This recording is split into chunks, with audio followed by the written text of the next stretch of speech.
Welcome to The Explainer. Today, we're diving into a really powerful passage from the Quran, Surah and Nisa, specifically verses 76 through 100.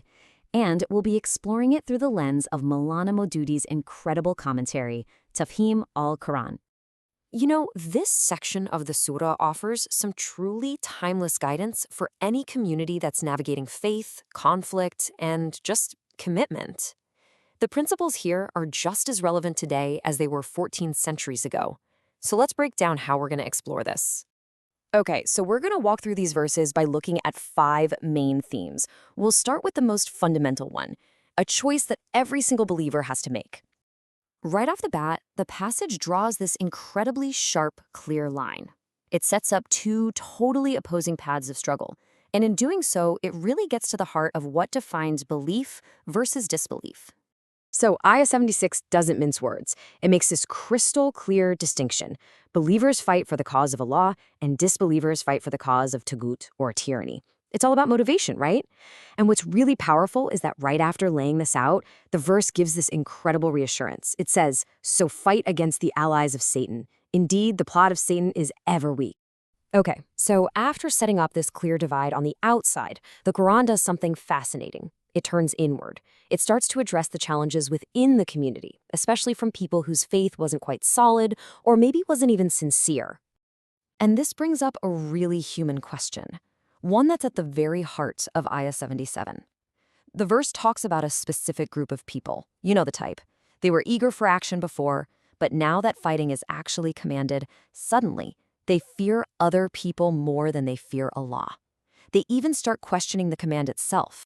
And Maulana Maududi's commentary here is so insightful. He explains that this verse isn't just about one type of person. It's about a few different faces of wavering faith whose commitment just crumbles under pressure.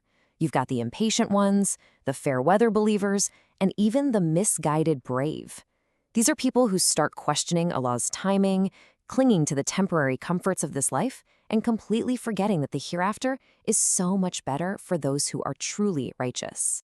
So, to cut right through that fear, the Quran lays down the ultimate reality. Death is coming for everyone. It's inescapable. Running away from a righteous cause won't save you from it. Your time is your time, and it doesn't matter if you're on a battlefield or locked away in the strongest tower. Okay, this next part is really fascinating to me. It shows just how nuanced the guidance from Allah is.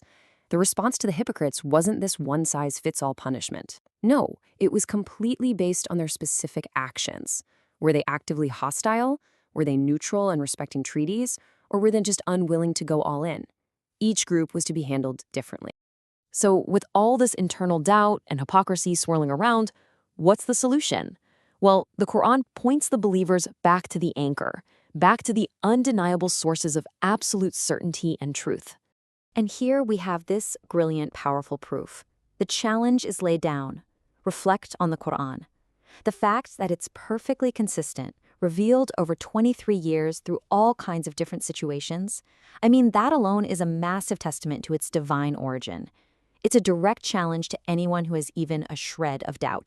And this builds on that certainty with another crucial principle. It states that obeying the messenger is obeying Allah. They're not two separate things. It's the practical, real-world way to follow divine guidance. The messenger is the vehicle, so his authority is a direct extension of Allah's. The guidance here gets incredibly practical.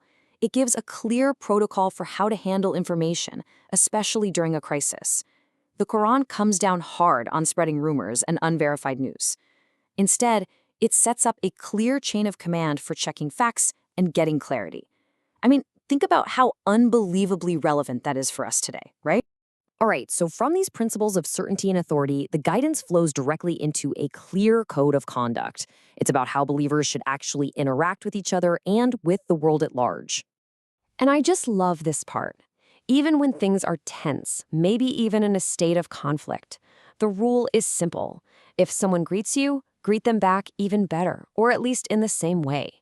As Maulana Maududi points out, if you're a community trying to call people to a path of truth, being harsh or bitter just doesn't work. It's completely counterproductive. This next point really underscores the sanctity of a believer's life. It's absolutely paramount. For the tragic case of an unintentional killing, the Quran lays out this very clear, multi-step process. It's not just about punishment, it's about repentance and restitution. It ensures justice for the victim's family, while also giving the person who made the mistake a real, tangible path to seek forgiveness and purify themselves from that error. Now, it's important to understand that while Allah promises good to all believers, there is a difference in rank and reward. A very clear distinction is made. Those who are out there actively striving in His cause, with their wealth, with their very lives, they are raised to a higher degree than those who just sit back at home without a good reason. And this all builds to the final major theme of this passage. It concludes with the incredibly powerful and decisive command of hijrah, migration for the sake of one's faith. And this is framed with a piercing question.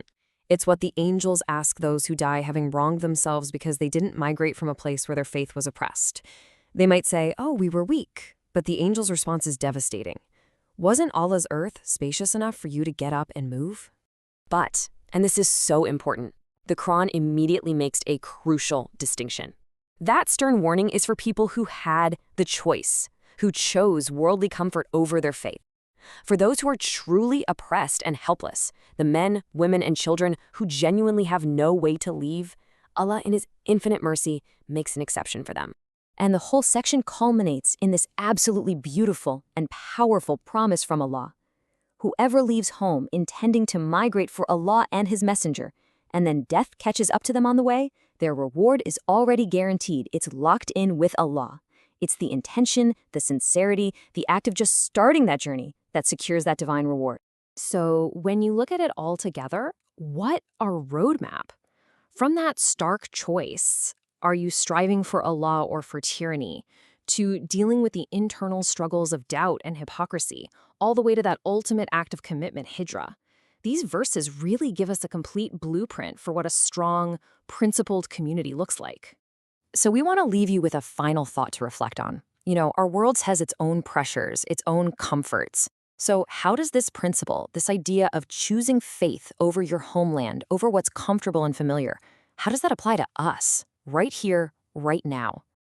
Thank you so much for joining us on The Explainer. If you found this deep dive valuable, we'd really appreciate it if you'd hit that like button and subscribe to the channel for more explainers like this one.